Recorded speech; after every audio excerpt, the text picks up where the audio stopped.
Hello and welcome to Language of the Soul podcast. I'm your host, Dominic Domingo. And I'm your co-host, Virginia Grenier. We'd like to invite you to sit back, relax, and enjoy some inspiring conversation. Here at Language of the Soul, we know that life is story. Individually, we're the products of the stories we tell about ourselves. Culture is the amalgamation of the stories we weave about the human condition. Here's the thing. Individually and collectively, we can write our own story. Thanks for tuning in and joining in the march toward human potential.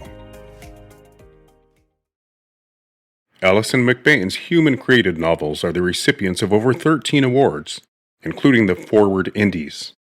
Her latest novella, Duel, took home third place in a 3-day novel contest. When not writing for herself, she's a ghostwriter who has penned over 24 books for clients, as well as an award-winning editor who has worked with both celebrity and New York Times best-selling authors. In 2024, she pursued a project called Author vs. AI, where she wrote a book a week using no AI at all, 34 books total. When not writing, Ms. McBain is the associate editor for the magazine Scribes Micro and draws all over the walls of her house with the enthusiastic help of her kids. She lives in Alberta, Canada. Welcome, Allison McBain. Thank you so much. Thank you for having me here. Oh, it's a pleasure. Thanks for being here. I have to ask, just because I know you're going to ask the right question, Dominic, but I just have to ask Allison. So did you know Anne Rice would do that too, right on her walls when she would work on a book? No, I didn't. I actually love her stuff. I grew up reading her books. Yeah. So hearing that in your bio, it really made me think about that. Because when she was doing the, oh my gosh, it's the Interview with the Vampire series. Anyways, yeah, she would, each book she would outline on her bedroom walls, and then she would paint over it and start over again when she'd start the new book. Wow. Oh, I love that. I'm walking in great footsteps then. Yes, that's awesome. Okay. Okay, so the rote question that Virginia's referring to is the one we've been asking pretty much all of our guests in our new season. And it's very much in the spirit of our podcast. What do you feel has been the cultural role of storytelling? Did I say cultural yet? The traditional role of storytelling and culture, and has it evolved over time? For me, stories are a big part of what make us human. So, humans are social creatures. So storytelling is a way to connect to others. And I'm also a history buff. So for a long time, even before we were writing down stories were how we passed on knowledge, how we passed on morality. So to me, stories are a lot bigger than just right now, me as an author, writing down my stories. I'm part of a much larger tradition, and part of human history. Beautiful. Yeah, I love how you put it. And you already hinted at a lot of the things, as we said in the green room, when we get to the conversation about AI and your project, was it author versus AI or AI versus author? Okay, author versus AI. No, author comes first. Of course. Thank you. As it should be. Anyway, when we get into that, I think you've already hinted at a lot of the things to me that are at stake in the face of AI, the boogeyman that is AI. But before we get to that project, I, again, want to ask a couple general questions just to bring our listeners up to speed. Maybe you could give us a little background, and I know you've identified as an author for quite some time now. Maybe tell us a little bit about when you identified as an author, and again, in the spirit of this conversation and our podcast, what makes you an author? For me, I have always wanted to be an author, a published author. I wrote my first story when I was 4, and I haven't stopped writing since. And part of it was also the oral storytelling. So even before I could write well, I would tell stories. My parents were not quite too thrilled with that all the time. But I think it helped me, later in life with my career. I would always let my imagination take central stage growing up. So it's something that has always been a part of me, even before I started writing down my stories and getting them published. Mm. Yeah, the word I keyed in on was imagination. And the connection between just being a storyteller verbally and then, that translating into the literary realm or publishing realm.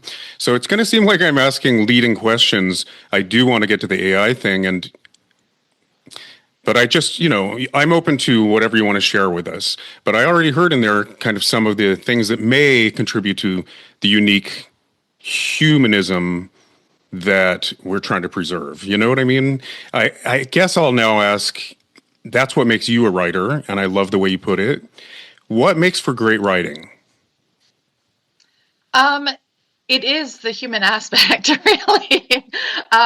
So to me, it's about connection. So everyone who has a unique story to tell, once you share it with the world, you find out, yes, it's unique to you and your experience, but it is also unique to multiple other people. So I've experienced myself as a reader, where I'll read someone's story. I'm like, okay, I've never lived in Florida during a hurricane, but I can definitely identify with the experience that this book I'm reading, the author who wrote the book has gone through and is putting on the page, because a lot of these very unique experiences are actually universal. So I feel like it's about connection. It's about finding your voice and realizing that you're singing a chorus rather than just a solo. Yeah, I love that. Yeah. Yeah, beautiful. You can go on as long as you want, because I love the way you put everything. You're very eloquent.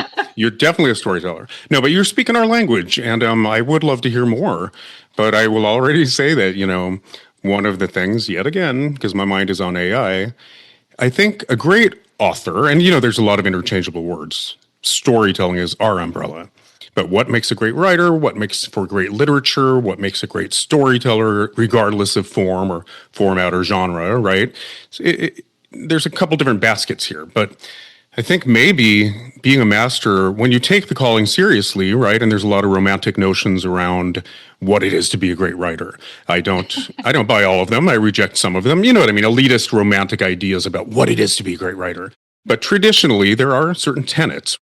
And I heard in what you just said, we do become masters, again, if you devote your life to it, kind of masters of what is universal and what's subjective. And then that amazing, magical alchemy when you can be so personal. It's said that the more personal you can be about a novel, a passage, a chapter, the more universally it's going to land with people. That's ironic, isn't it? I find it ironic and beautiful. Ironic. Yeah, but it's true. Because again, it goes back to the universal storytelling, which is why I'm not elitist genre type of person. I write in all genres, right. Because I feel like there are good stories no matter what the background. What connects people to the story are the characters, because we are all characters in our own stories, right? And this is one reason why I say that everyone is a storyteller. Everyone has a story to tell, even if you don't think you do. You do. We all have our own experiences that are communal, that people can identify with. So I understand in certain genres, because I've written in all genres, there are certain conventions, there are certain beats you want to hit, there are certain characters that appear, like, you're going to find maybe the detective in the mystery novel and maybe not necessarily in the literary novel, but you can switch things up. You can bring the detective over into the literary world. There's nothing saying you can't. You can't break. Well, you're talking to somebody who is awesome. I not only write in all genres, but I do genre blends, which are also known as marketing challenges, right? Exactly. So, speaking of bringing in the hard-boiled detective into your love story, there are no rules, but I love that, which leads to the question, I could say, do you have a favorite genre to write in, but I can guess the answer. More importantly, do you find when you feel you need to fulfill certain tropes or conventions, as you put it, or even formulas, templates, if I didn't already say that, when you feel bound by those within a given genre, is it a little harder to infuse authenticity in the form of your personal subjective experience, as we said, or what some people call truth in writing? Are certain genres more difficult to infuse that truth than others, or are they all equally, if that makes sense, available to some kind of heightened truth and authenticity? That's an interesting question. Some genres are definitely more formulaic, like romance, for example. And as a ghostwriter, I have a harder time putting my own messages, I guess, into what the client wants. I try to sneak one or two in sometimes, but it doesn't always work well. But for my own stuff, I'm like you. I like to break boundaries. So I like to take a genre and say, how can I make this go somewhere else? And that is what is the most fun, I think. And it's sort of like the traditional advice is, for artists, for example, when you're learning how to do art, how to create art, you're taught the masters, you're taught the different schools of thought, and you're supposed to sort of copy them until you get your own voice, right? Right. So I feel like for authors, it's the same thing. You're supposed to, here's your genre, you stick with it, you get to know it. But then once you have that experience, you can break the rules. You can say, you know what, I already know how this should play out. I'm going to take a left turn here and go off. And this is what I was saying earlier about imagination, right? You can let your imagination run wild like you did as a child almost. So. Beautiful. Yeah, it's so tempting to steer it toward AI. You know what I mean? Everything we're talking about, I feel like, okay, but it's not there yet. It's not there yet, But I agree with you 100% because I've taught in the arts for 20 plus years at Art Center, my alma mater, and other schools. There's so many parallels between disciplines. The creative process is the creative process. So I'm always kind of fascinated by the common ground. I won't go too far down this road, but music has harmony, 1, 3, 5. Well, so does color. Color harmony is the same thing, a triad, right? The primaries, the secondaries, they're all triads. So, harmony, dissonance, all the things are interchangeable. But one constant is, again, if you have a little bit of elitist academic sensibility in you, you do strive to take the journey seriously, the chemin artistique, I call it, right? And study your old masters. You then find your voice, as you're saying. And yeah, absolutely, you need to know the rules in order to break them. But it's funny you mentioned 3 because there's also the rule of 3 in writing. Right, You're supposed to have something appear 3 times before it becomes significant. That motif. Right. So I never made that connection before. And I love to do art. I love music. But yeah, wow. Well, there's so many 3s in storytelling, right? That's the Father, the Son, and the Holy Ghost. You could go on and on. But I would say the simplest way I put it in my teaching is, when you go to the swap meet, because we've all been there. I'm kidding. You go to the swap meet and you buy 3 candles or 3 framed pieces of photography. Well, you put them over your mantle and they just kind of cancel each other out, and one of them doesn't really become the centerpiece or take center stage. Well, I'm sorry, you have 2, and your eye just bounces back and forth between the 2. Well, the minute you have 3, the one in the center becomes the focal point. Or you can elevate it or distinguish it in some way, and the other 2 do what we call twinning in design. You can easily twin things that are not meant to be the focal point. So I think there's a million reasons the rule of 3s is alive and well. But I was cracking up because you were talking about, candle frames, candlesticks and frames, and coming from my old marketing and fashion background when I would so when I do set design or even displays for company for store layouts, same thing, rule of 3. It gives that counterbalance. It's weird how it all works. Yeah, no, I think it's all over. And then we could go on and on, the Fibonacci numbers, right, and the golden mean that came from that. And there's a really great book, I think I'm going to get the name wrong, but I love the sentiment that, wait a minute, does a sunflower really know math? Why would it employ the Fibonacci numbers? And the answer is, it doesn't need to know math. It's the expression of it. In the abstract realm, 1 and 1 will always equal 2. Now I'm way off in the weeds, but mathematical axioms are the only things that really defy what we call flux. Yeah. Time, circumstance, perspective, that's all flux. Math is the only thing that remains ultimately absolutely true, despite circumstances and conditions. So there's a really great chapter in that book about, I love that. A flower doesn't need to know math, it's the expression of it. And then everything else we do in our creative efforts tries to mimic nature in a way. Anyway, but I obviously do have an agenda. I am open-minded about AI, and it's evolving all the time. But I'm finding that I am hearing little grains of things in here that constitute what I think either is at stake in the face of the boogeyman of AI, or that just isn't there yet. So I don't know, should we steer it toward your project? Maybe I'll prompt you to just tell our listeners about the project, what made you want to do it, and then the nature of author versus AI. Sure, definitely.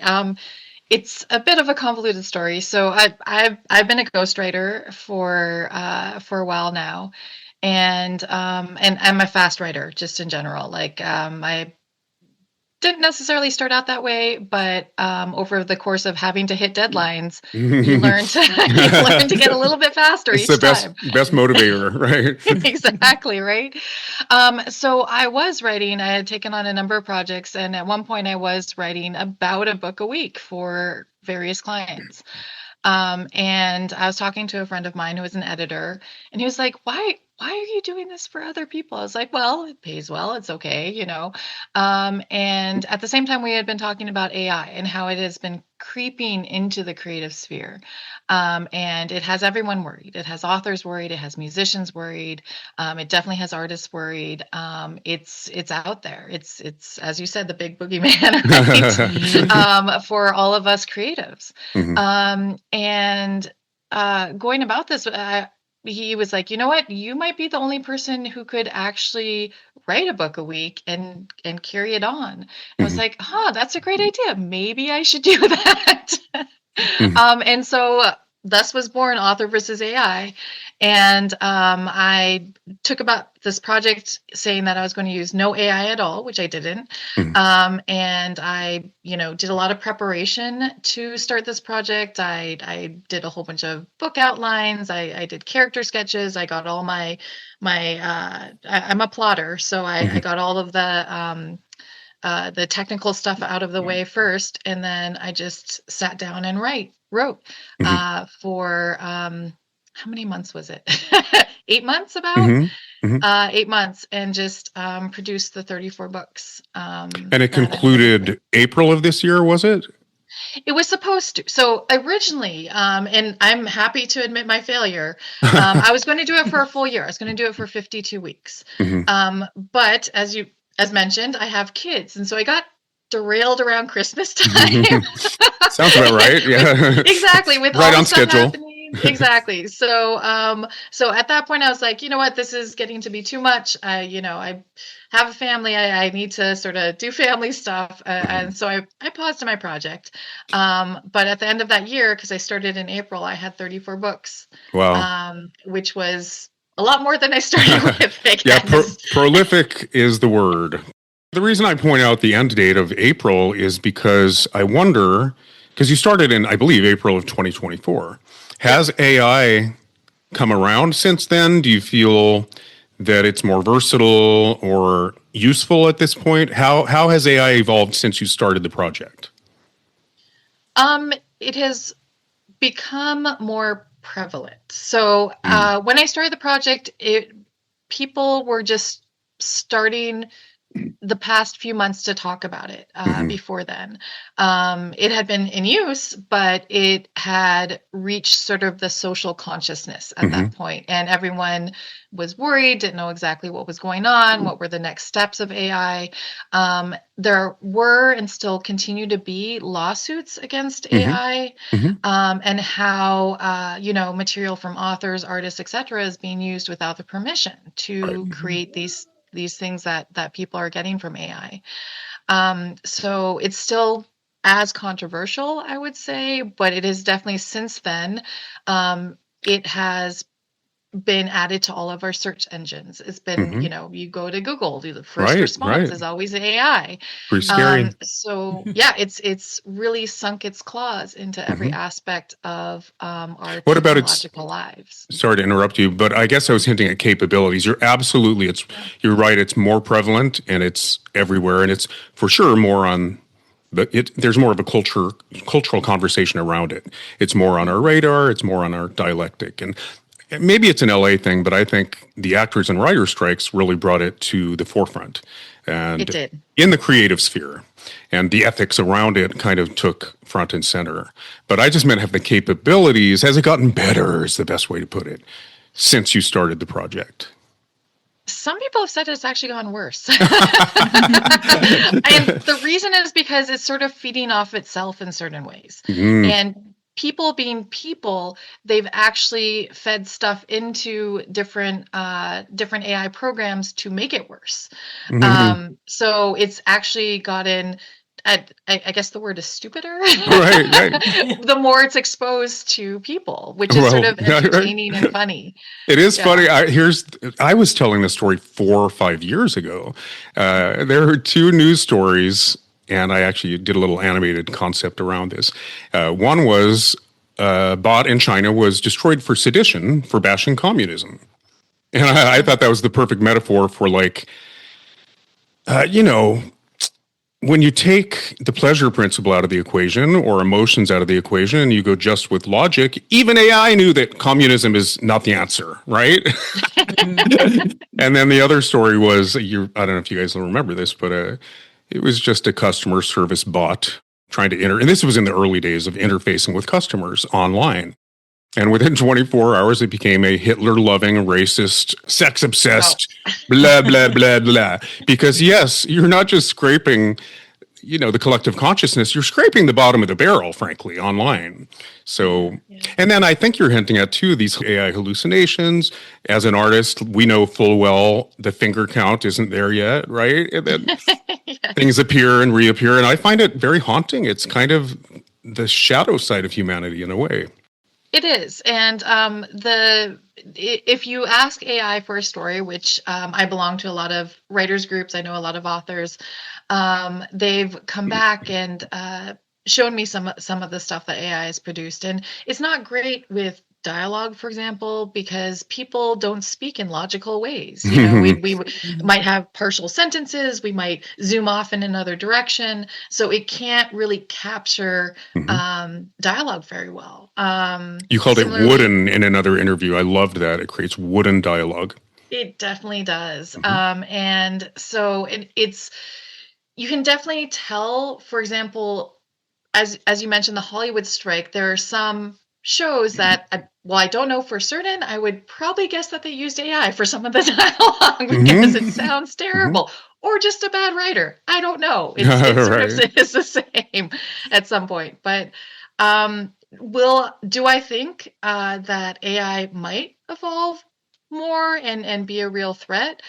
Maybe. I mean, technology is evolving so fast, but at the same time, there's something lacking. Another thing that AI lacks is it has the wrong response to emotions. So people are, again, not logical creatures. So we might get bad news and we might start to laugh, or we might have the normal reaction of crying, but at the same time as crying, we might sit down and knit a sweater. I don't know. People are very complex creatures, so it cannot capture that. And I don't know if that's something that it will ever be able to capture, that sort of nuance.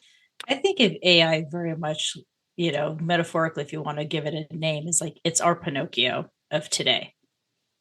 Can you explain that a little? I think I get it. Yeah, because if you think, you build character. Becoming a real boy is code for building character. Right. And that was the thing.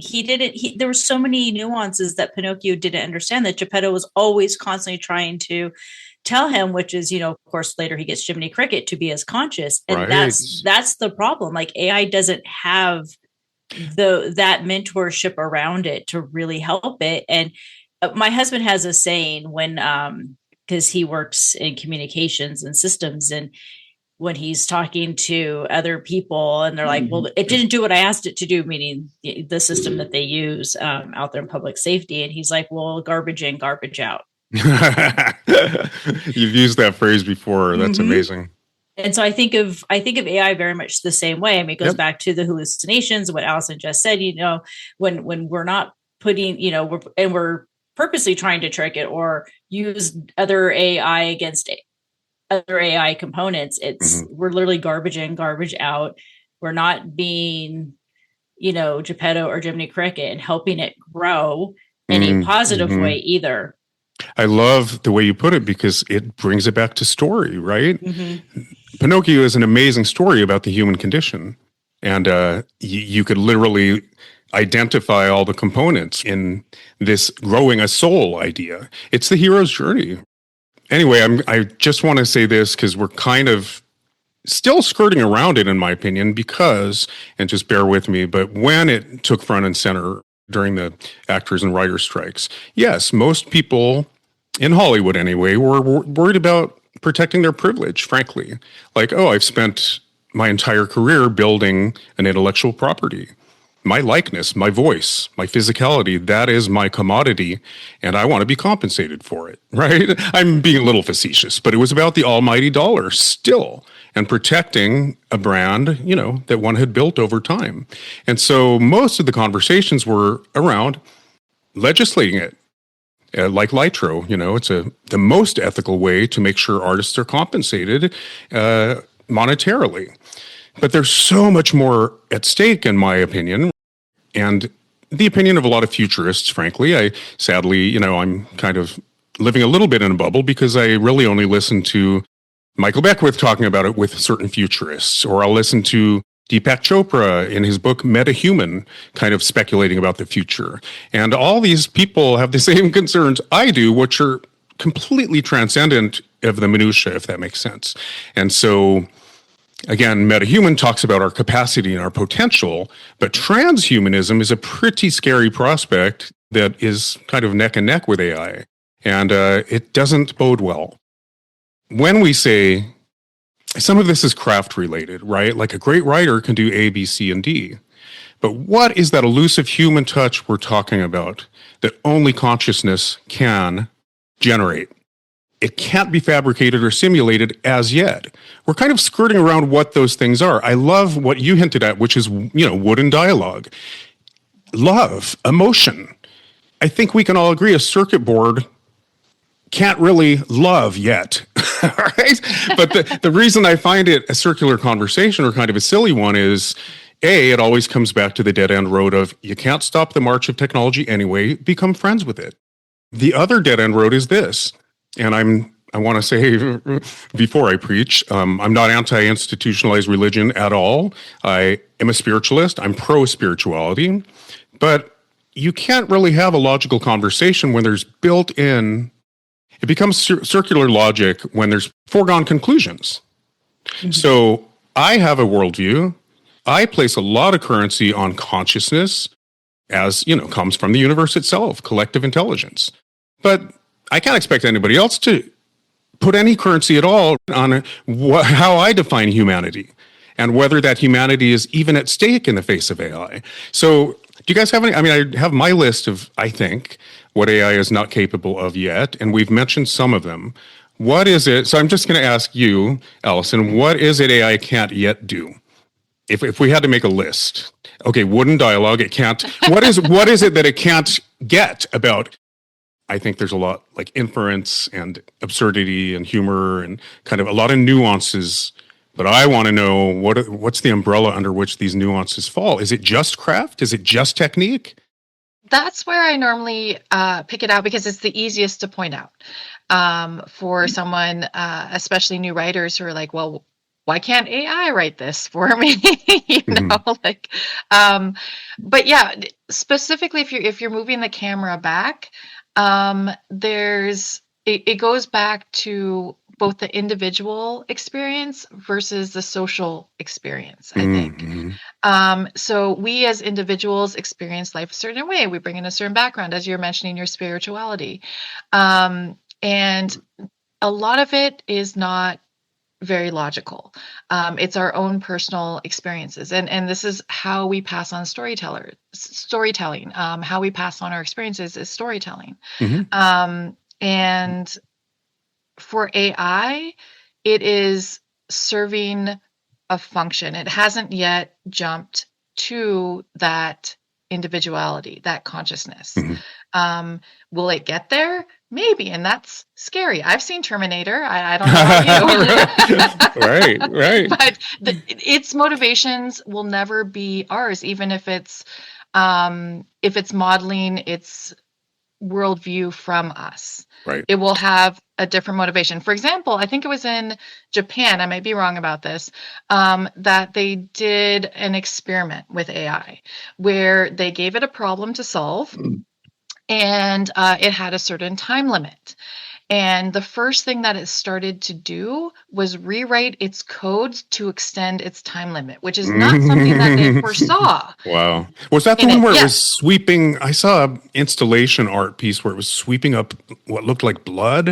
Is that the same? The red paint. No, it's a different. It's Anyway, a different one. Yeah. Similar, very similar though in its implications, its creepy implications. Sorry, go on. Yeah, but basically it will behave in ways that we cannot conceive of because it has different motivations even inside the limits that we think we're setting for it. Well, the motivation is clearly to become our overlords. I mean, exactly. We can all agree to that, right? Well, I have a list, by the way. We have been talking about this for a while. There's AI Rising, Ex Machina, iRobot, Megan, Her, Lucy. They're all cautionary tales. Yeah.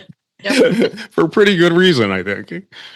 But anyways, the AI thinks differently than us.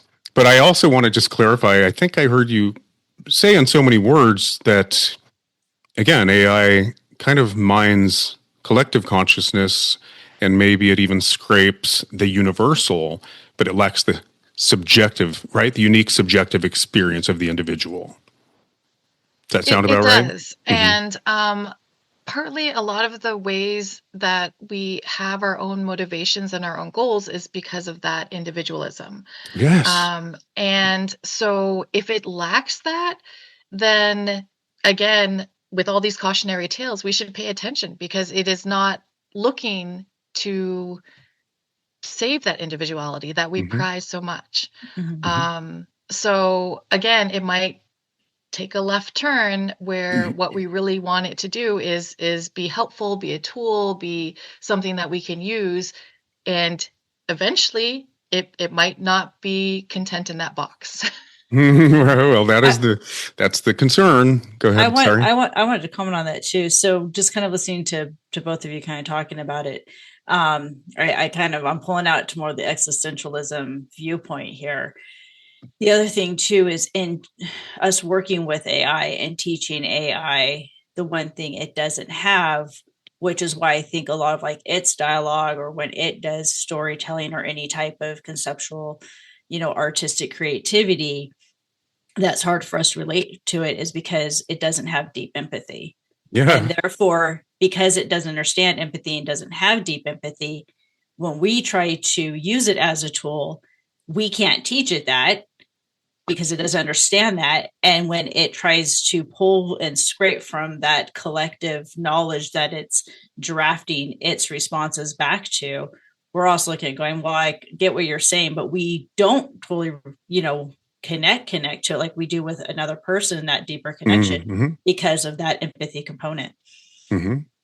Yeah, I've said this before, but way back in the days of Lawnmower Man, we were having these conversations in the teacher's lounge at Art Center, and proponents, was it even called AI back then? I guess we were talking about virtual reality, but then AI entered the conversation. And then, naively, way back, this is 20 something years ago, I said, well, what about spontaneity? And the answer was, that can be programmed. So I'm sure this is why it's a dead-end road to really discuss the ethics of it, because proponents will say, that can be programmed. It may not be there yet. That's the caveat. It's not there yet, but ... Empathy and compassion can be programmed. Well, again, it goes back to, what is your worldview? Is there anything unique about consciousness, and does it hold any currency, right? Or humanity?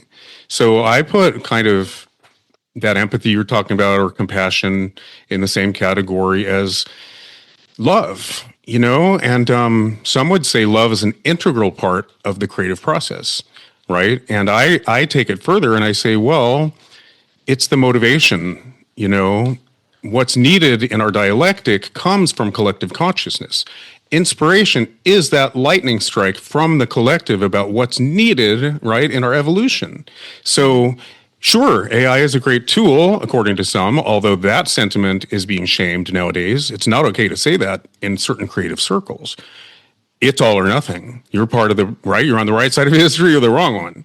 But I think if you do view it as a tool, I guess the saving grace is it still requires a really strong concept to employ that tool, and hopefully that concept comes from inspiration, right, which comes from the universe itself. It all sounds very romantic, but sorry, that's the battle I'm fighting till my dying breath, is that there is still some currency to the word, and I think folks are not really taking the time to really understand inspiration as the first step in the creative process. What is the nature of inspiration? Are you guys following me at all? Do you have any thoughts? What are your thoughts on what inspiration is and where it comes from? I'm not talking about the inspiration of a deadline or being a ghostwriter that simply needs to execute somebody else's concept, if that makes sense. A self-identified artist that's a live wire walking around all day, every day, primed and ready, right? What is that lightning strike of inspiration and where does it come from? Okay, go. I'm not the only one. No, that's true. I'm not the only one. I might sound romantic, but what is inspiration, if you guys have an answer for that? There's that meme going around where about AI, where it says something like, I don't want AI to write my stories for me. I want it to do my laundry and vacuum my house. I swear to God, I thought I wrote that. I wrote something very similar, and I thought I came up with it. Hysterical. But that's the point. That's where AI could and potentially should be used to do the mundane, data, so that we can focus on the inspiration, as you said. And that's where I believe that it belongs, because to me, it almost, and this is my own unique writing experience when I tell my stories, it feels almost like I am a conduit for the story. Like the story is there, the characters are real, they're living through my fingers as I type the story down. And like my kids joke about it, because when I'm in the middle of a project, I might wander. My office is separate from my house, so I might wander into the house, feed them breakfast, or like send them off to school, and I'll have no concept afterwards of having done that, because my head is in the story. I'm in that world that I have created. You lose track of time. So, yeah, exactly. To me, the inspiration, like it feels like the stories exist, and yes. I'm just helping them get out. So that's what inspiration is to me. And I don't, that is the motivation. And I don't think that AI will ever, well, I shouldn't say ever, right now does not have that, because again, AI is just a tool. AI is checking that box.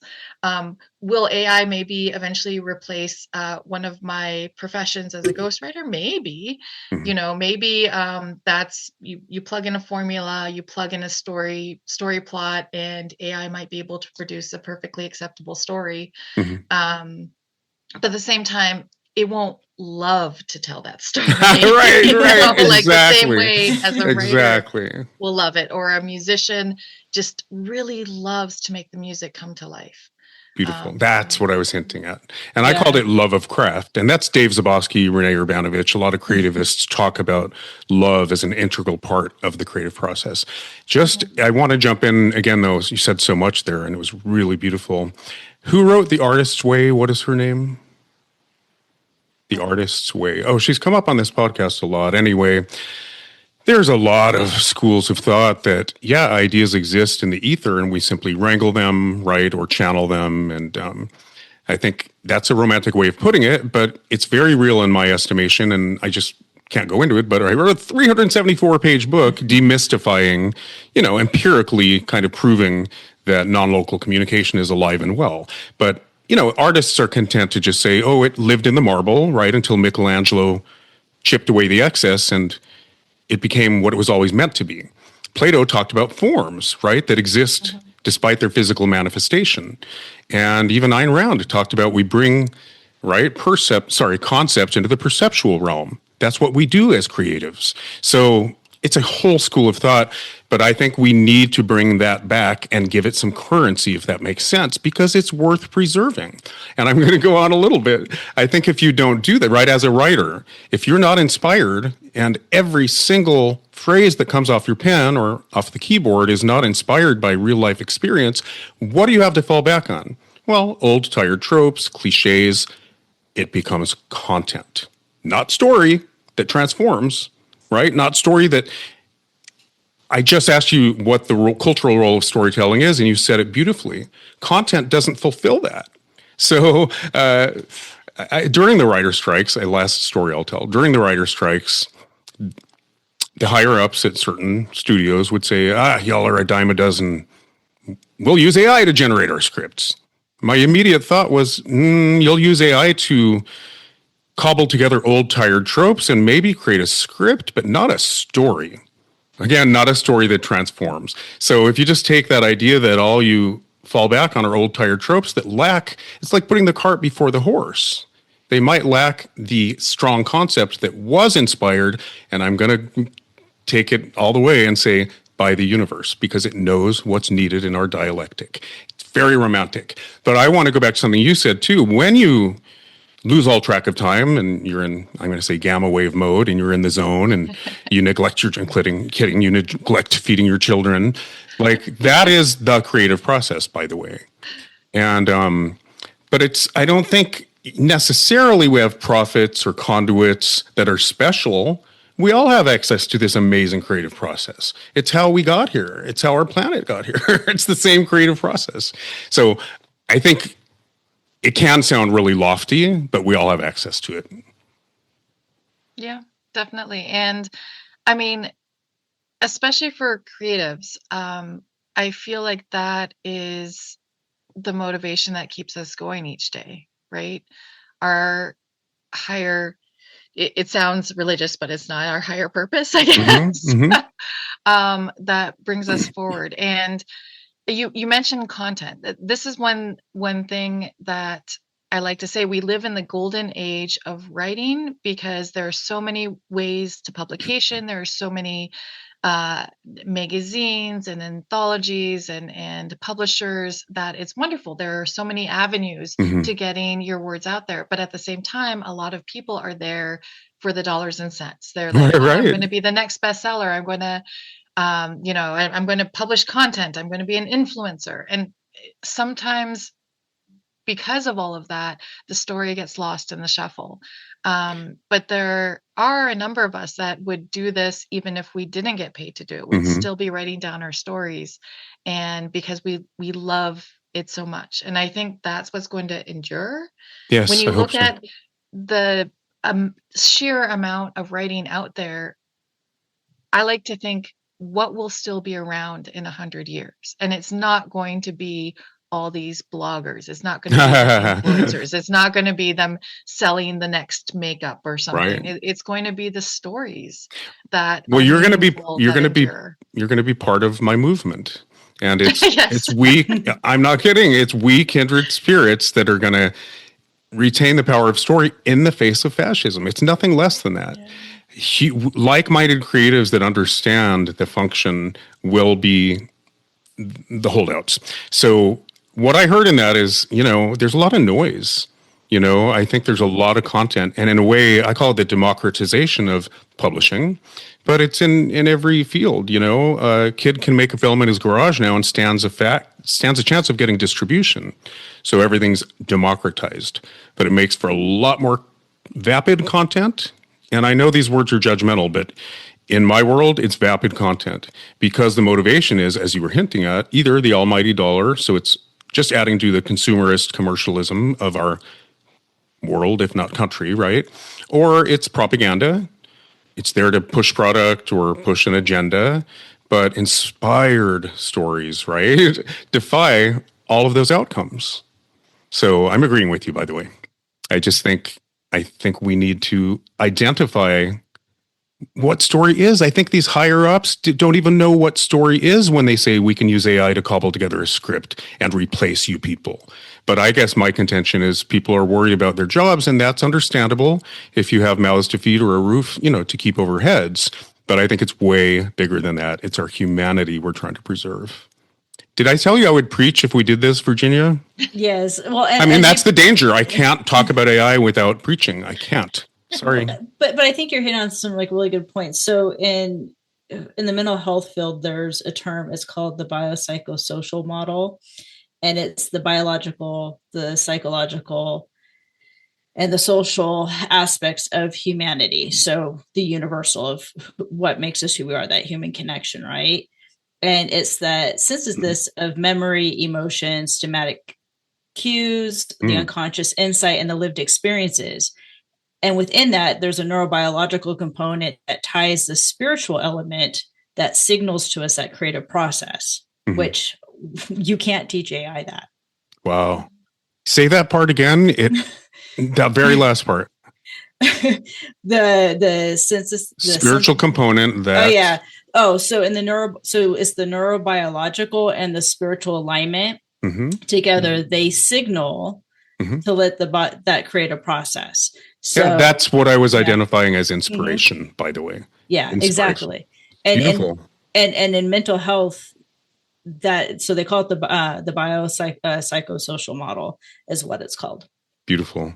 Well, yeah. So to me, that's kind of in line with what Deepak Chopra talks about. And to be honest, the last couple of days, for whatever reason, this idea of quantitative versus qualitative has been coming up again and again. So you brought psychology into it. I'm going to bring, I guess, metahumanism into it. We can experience daily life on a quantum level. A human being can perceive one layer, a one molecule thick layer of texture on a wafer, if that makes sense. The human eye can detect one photon. And that's 70% of us in studies, by the way. It's not sensitive artists. It's 70% of us can perceive one photon. But it's the brain that reifies the data, right? The brain, so you can say, oh, there's a bunch of photons, but only after your brain reifies it can you say it's warm light, or it's comforting light, or it's angelic, ethereal light. We have conceptual forms, if that makes sense, into which we reify all the data. So maybe that's the quantitative part that only humans are capable of, whereas the data, right, is undeniable and empirical. So I'm just going to say, I agree with you, Allison. Let them do the menial jobs. They're great with data. And here's what I'll say, Virginia, I've fought for my healthcare during a pandemic. And every single time I had to fight to get an MRI or an x-ray or a blood test, whatever it is, because we were overly impacted, my health always fell back in my lap. But more importantly, jaded doctors who are burned out are the reason I never got certain diagnoses, because they've seen too much, right? They don't have beginner's luck anymore. So I just call it burnout. But you know what? AI is really good at finding drug interactions, getting to the bottom of a diagnosis. So I think it's going to have very useful uses, but maybe not in the creative realm. So that's quantitative, not qualitative. Right. And it's the qualitative. Yeah, I was saying it's the qualitative part that is the human connection. It's the human experience, which it's, and we each experience things so differently. Just listening you talk about, writing Allison and just, how you've beautifully shared, your perception of it all. I mean, that's the beauty of who we are as humans, is how we see everything through our own personal lenses. And then that going back to that empathy, each of us having that deeper empathy from our own lived experiences to find those connections to understand what is being said by somebody else. Yes. Exactly. Allison, are you tired of talking about AI yet? Or I've been talking about it for over a year now, but I'm not tired about it because it's not going away. It's something that we will probably continue to be talking about for many years to come as it evolves and changes, and but I do like to express that, to me, some people see AI as something that is so inevitable that they just shouldn't even try, right? I've heard this from some creatives, which is sad to me, because they'll say, well, AI is going to be writing everything in the future, so why am I writing my stories? But to me, I feel like this conversation and just my wider message in general about this is that there's hope out there, because there are a number of people and publications and creatives who are, I think fighting back is too strong a language, but are preserving Yes. what we love about creativity. And there will always be that core group of us that continue forward. So even if AI does produce some gorgeous images, but we will always be looking out for those six fingers. Right? It's like it might create a sort of vigilance in a way, right? Yeah. I mean, that's when I go down this road, I think we do live in a society that's kind of got a pretty loose grasp on reality at the moment. And there's a million reasons for that, right? Reality television and kind of blurring the lines for one. And, interactive video games where you dehumanize, right? And just kill. It all contributes to this loose grasp on reality. There's a really great podcast called Magical Thinking that traces how we got here, where people are so susceptible to rabbit holes of conspiracy theory, right? So conspiracy theory is running rampant, and it has very dire consequences. I'm sounding like a doom speaker myself now, but just look at certain elections in which, right, the narratives that were fabricated and spun put us where we are. So I think these are things worth talking about. I said 25 years ago with Photoshop, not even AI, but just Photoshop, it's only a matter of time before our first political scandal, right, in which the candidate is put in a very awkward position. And that actually didn't happen, but now we have deep fakes. So I scroll through my feed on Facebook and I go, do I want to police AI, or does it really not matter at this point? There's fantastical, dark, disturbing images that I don't really care if they're AI or not. And frankly, the public doesn't know. So I don't know what that all means, except maybe we need to be vigilant, or maybe we just need to accept it. I notice that the more progressive among us creatives, kind of virtue signal. And meaning they'll say, oh, make friends with it, and actually, it's just a fear of change behind all the catastrophizing and doom speaking. Artists will say, oh, they said that about the airbrush. They said before that, the Lucograph. And then Photoshop. Like, it happens every 20 years. There's a new innovation that, I don't know, people are resistant to because of the fear of change.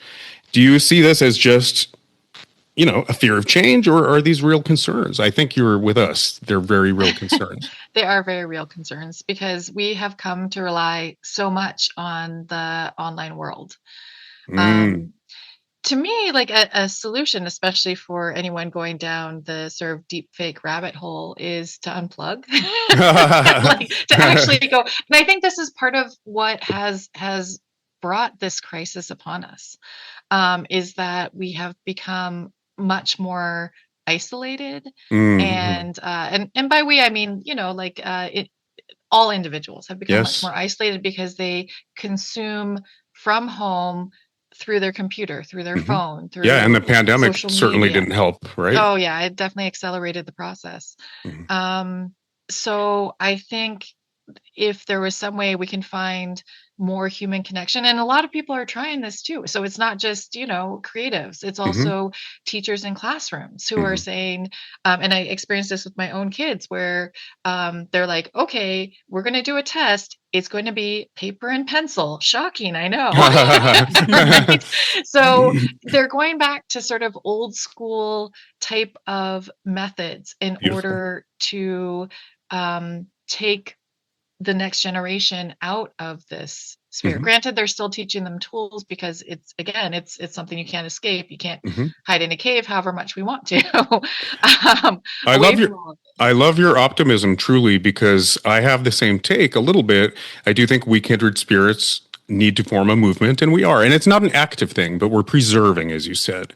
But I do know pendulums swing, trends come and go, and there's always a backlash. So I do think you can look at it, even animation, my field. Disney has announced they're going to bring back traditional animation. And that's hopeful to me, but also I think we live in a disposable society where everything lives in the cloud and it's ethereal. It's not durable, right? And so the real, I guess, danger of that is like, it's almost like a virtual book burning, right? When all of our information is in the ether, it's the best way to kind of steal knowledge, which is power. And so there, again, historians know what this looks like with fascism on the horizon. So I just think when everything is disposable, there goes our human history in the extreme. So I would love it. Like there's a comeback with even art that hangs on your wall. Not, what do they call them, NFTs? Yeah. But real art that actually hangs on your wall, that's durable. So I think it is going to shift, and it's already happening, right? Real art has value, whereas NFTs are, we'll see. We'll wait and see. It's kind of like cryptocurrency. But the push, even in animation, toward traditional animation says a lot. Yeah, that does. Oh, definitely. Yeah, well, no, I love that. I hadn't heard that. That's wonderful. Well, and like I joke, we love, I think we all three probably love the feel of a book and the sensual tactile sensation of the page. And in my case, the smell of the coffee in a coffee shop or they don't have coffee in libraries, do they? They should. But all of that, I think we're romantic about it, but there's something very real there that's, has to do with our humanity. Well, I think that goes back to what I was saying about that biological element along the psychological element, because you're creating memory not just through and that's the thing with everything technology based, it's all visual. We're not touching it, we're not smelling it. In some cases we can't taste it when it's something that you could taste if it was physically in front of you, tactile. Well, sorry, go ahead. Go ahead. No, well, and that's the thing with writing. I mean, that's what I think also makes it very different from when AI writes and when an author writes, is because we're taking those tactile experiences and finding the words to describe it. Yes. And does the word intuitive relate here? Okay. So that's kind of what I am getting from this too, is remember Anya Achtenberg? I bring her up a lot, but she's values literary fiction above all else. She's not a genre writer. She doesn't write commercial fiction. Actually, she is a genre writer, but she's very romantic, academic, elitist views, in my opinion. But she talked about these dark alleys. Do you remember her saying language has the capacity in a non-linear way to lead an author through, not dark alleys, but around corners, is how she put it. And I love that. I'm going to call it intuition. When I write, I know full well my subconscious is going to plant something that my training and my technique tells me, bring that back later, because it's a motif. And you don't know what it means yet, but just trust it and bring it back. So that kind of subconscious, I'm going to call it intuition, is a big part of what it is to be a writer. And it may not be teachable. But again, it's circular for me because I promise you, AI proponents will go, it's on its way, it's coming. But so maybe intuition is uniquely human, maybe love, maybe compassion, maybe empathy. But I always go back to inspiration is species specific, right? Our signaling, our non-local communication is species specific. It might be all life has the same agenda to propagate and continue, but I just sit with it, listeners, or read my book. But at some point, we are being called upon by collective intelligence. All innovators, all creatives, right? Not just special prophets or special sculptors or painters or authors, but we all, right, are being called upon to be creative according to our unique gifts. And sometimes we talk about the tapestry of humanity, right? Fascist regimes are out to silence and erase certain voices that are threads in that tapestry. So when we talked about subjectivity, that again is something that, as of yet, AI can't scrape. No matter what, it's getting the status quo. And things bleed into that status quo that might have a political agenda attached to them, right? There's Eastern thinking, there's Western. And so I just think there's no way around it. There's going to be an inherent worldview that's not a human one. It might have an agenda and it might be political. There's no way around it. Did that make any sense? There's still a bias to AI because it comes from the collective. The status quo has an agenda, right? Yeah, so again, that goes back to the fact that it isn't an individual, so Yes. it is generic in a lot of ways. It's as you were saying, it's a summarizing of everything that's out there. Yeah, homogenous and generic come to mind. We use AI through Buzzsprout. Virginia, you probably get a laugh out of this. Sparingly. Yeah, sparingly. But no, I was so late to the party and I was so resistant. And the way I put it to Virginia is like, oh my God, it's a time saver. But to me, it used really sexy marketing language, and it was really good at the marketing language. And it was pretty good at taking little grains of things that were talked about from the transcript and simulating a summary of what the episode was about. But inevitably, every single time I've got to massage it and rewrite it, and I'll say, that's actually not the thrust of our conversation. It keyed in on some stuff, but you still need a driving conceptual force behind putting all that gobbledygook together. To me, it's like reading a Scrabble board and kitchen magnet poetry, and, let's say they have a love child. That's what we get in our descriptions. Word salad. It is. It's word salad, and it takes a lot of massaging. But anyway, it's getting better and better as a tool. That's true. Yeah. Again, it should be a tool. It should be something that aids us and doesn't take over our main inspiration or our main focus. And when will it be doing my dishes is the question. Yeah, I'm still waiting. Well, sorry that dominated our conversation. Is there anything you're really passionate about imparting? I love the hope you provided. Anything beyond that you would want our listeners to hear? A lot of them are writers and creatives of all ilks, but some may not be. Anything else you would love to impart? Well, actually, I'm wondering if I could, in addition to writing fiction, I also write poetry. I'm wondering if I can read a poem that I wrote. Absolutely. We were hoping for that. Yes. Okay. Yes. That actually sort of sums up our whole conversation almost. Beautiful. And it's a poetic format called the ABCdarian, which basically each line, including the title, starts with a different letter of the alphabet. So it's 26 lines in total. If it's not about AI, though, is it about AI? It's not about AI. It's about Okay. creativity. Beautiful. Yeah. We'll allow it. Okay. And it's called A Poem for the Unpoetical. Mm-hmm. And the subtitle is Beyond Rhyme or Reason Lies the ABCdarian. Can one person sell skeptics a poem? Don't tell me that it can't be done. Every reader likes to experiment now and then for what is life without spiciness going down our throats like a pebble, even if it's hard for us to swallow. I don't know where I'd be without words jumping me from story to story, even knowing that my life's chapter will end too soon. Long after I've dipped my final pen and made my escape, no matter how many words I've written on the page, there will still be tales left untold, poems unsung, a life of creation quietly disappearing without fanfare. Rather than dwell on morbid musings, I will shout from the rooftops all my thoughts today and let loose what I need to say until the heavens ring with the very essence of what it means to be a writer, a poet, a scribbler of tales, an exennial whose generation will one day be gone. You see, when my time comes, there will be 0 stories I regret telling, especially since they'll outlast me. Wow. That was beautiful. Beautiful. Oh, you were not wrong. That really nailed everything we've been talking about. But in a less didactic, academic way, it's really poetic and beautiful. It's like a call to action. I'm inspired. Woo.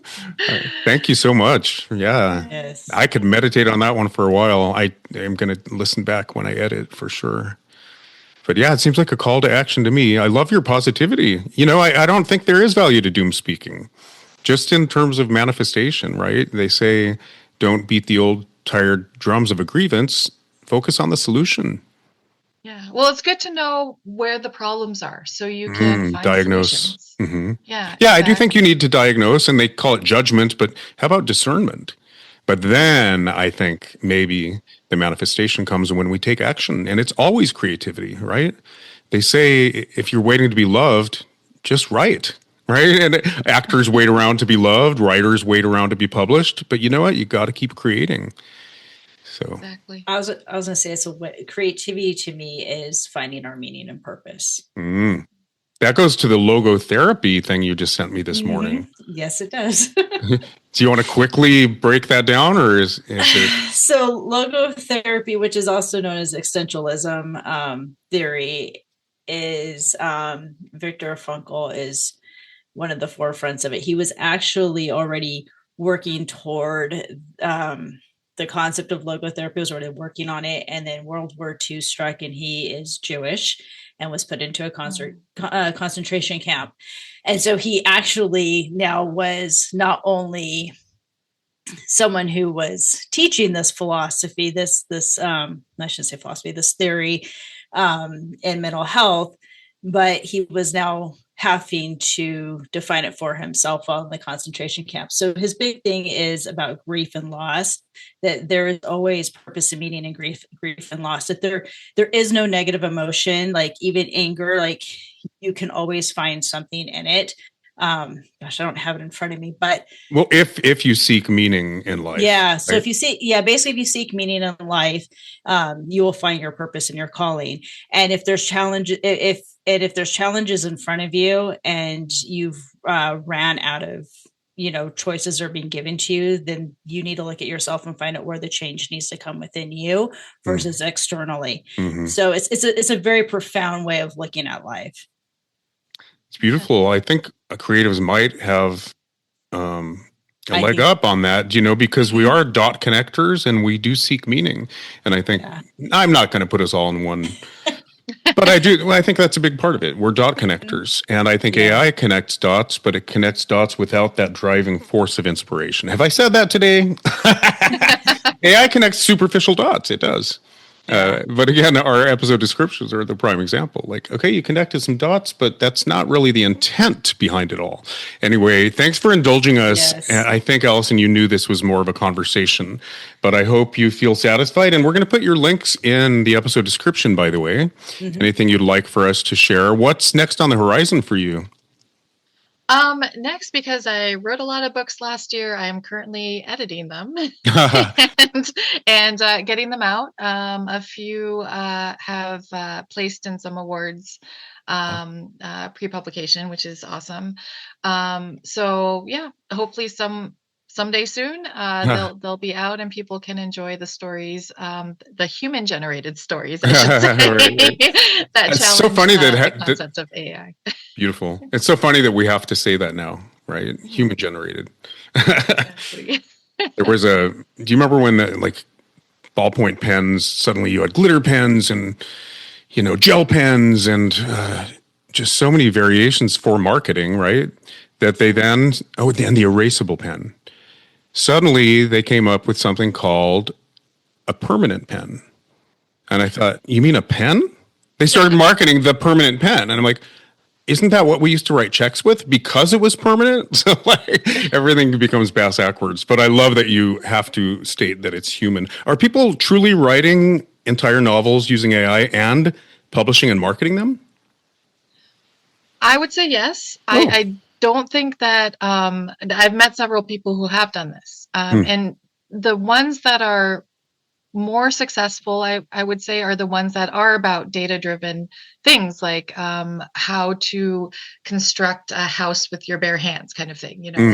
Like a how-to type of book. But there are also people who are incorporating it into the creative sphere. But again, like as you mentioned, it does need human tweaks, and who knows if they will ever last. is my thought on that. So, Right. we'll see. Awesome. Well, thank you so much. And thanks for inspiring us. Really good stuff. Yeah, it was Well, thank you for having having me on. It was wonderful to talk to the two of you. Oh, Okay. thank you. And to our listeners, remember, life is story, and we can get our hands in the clay. Individually and collectively, we can write a new story. See you next time. Bye, guys.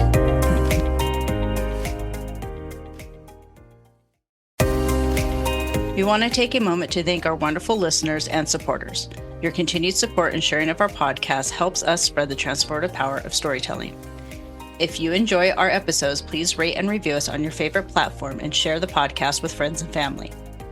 For more enriching conversations and insights, subscribe to Language of the Soul podcast on Apple Podcasts, Spotify, Amazon Music, iHeartRadio, and anywhere you listen to podcasts.